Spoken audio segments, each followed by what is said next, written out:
Hopefully you have your Flat Stanley book and you're going to follow along with me as we read chapter 3. It's called Stanley the Kite. Mr. Lambchop had always liked to take the boys out with him on Sunday afternoons to a museum or roller skating in the park, but it was difficult when they were crossing streets or moving around in crowds. Stanley and Arthur would often be jostled from his side, and Mr. Lambchop worried about speeding taxis or that hurrying people might accidentally knock them down. It was easier after Stanley got flat.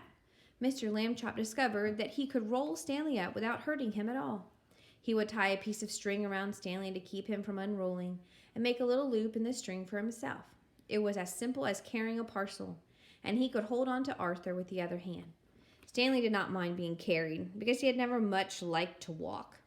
Arthur didn't like to walk either, but he had to. It made him mad. One Sunday afternoon in the street, they met Ralph Jones, an old college friend of Mr. Lambchop's. "Well, George, I see you've bought some wallpaper," Mr. Jones said. "Going to decorate your house, I suppose?"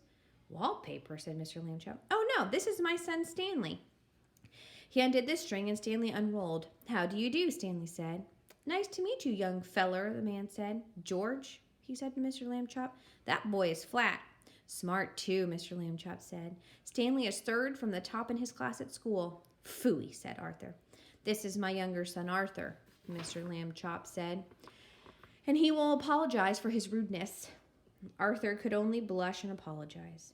Mr. Lambchop rolled Stanley up again, and they set out for home. It rained quite hard while they were on their way. Stanley, of course, hardly got wet at all, just around the edges, but Arthur got soaked. Late that night, Mr. and Mrs. Lambchop heard a noise out in the living room. They found Arthur lying on the floor near the bookcase. He had piled a great many volumes of the Encyclopedia Britannica on top of himself. "Put some more on me," Arthur said when he saw them. "Don't just stand there. Help me." Mr. and Mrs. Lambchop sent him back to bed. But the next morning they spoke to Stanley. "Arthur can't help being jealous," they said. "Be nice to him. You're his big brother, after all." The next Sunday, Stanley and Arthur went to the park by themselves. The day was sunny, but windy too, and many older boys were flying beautiful, enormous kites with long tails made in all the colors of the rainbow. Arthur sighed. "Someday," he said, "I will have a big kite, and I will win a kite-flying contest and be famous like everyone else. Nobody knows who I am these days." Stanley remembered what his parents had said. He went to a boy whose kite was broken and borrowed a large spool of string. "You can fly me, Arthur," he said. "Come on." He attached the string to himself and gave Arthur the spool to hold. He ran lightly across the grass, sideways to get up speed, and then he turned to meet the breeze. Up, up, went Stanley, being a kite.